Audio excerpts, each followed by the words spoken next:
भैया लोग नमस्कार, प्रणाम, हर हर महादेव, अस्सलाम वालेकुम भाई लोग। तो भैया लोग तोहे लोग के बहुत बढ़िया चीज़ और बहुत बढ़िया खुशखबरी सुनाई जात बाटी। पूरा वीडियो लास्ट से देखियो। तोहे लोग के बहुत बढ़िया चीज़ दिखाई थी, नया खुशखबरी है आप लोग के दिखाई थी हम। भैया लोग देख लो, ये हो दोभा पुल और मनोहरापुर चौराहा, नया चौराहा खुला है। आई हो सब्बर प्रधान, आओ वाले चुनाव के उम्मीदवार प्रधान। ई चौराहा का निर्माण नहीं कराए हैं, नया चौराहा खुलाई थी इन। देखो यार, सब्जी दुकान लगा है।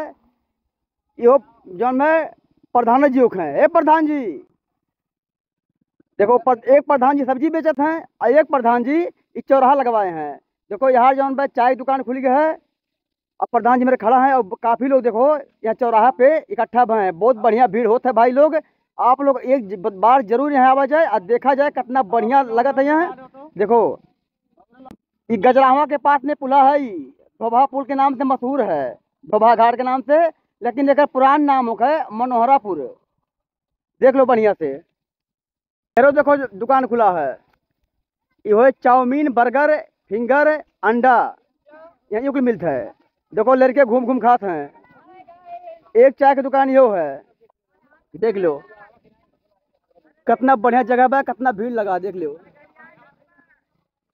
तो भाई लोग एक बार जरूर यह चौराहा पावा और यहाँ का आनंद लिया।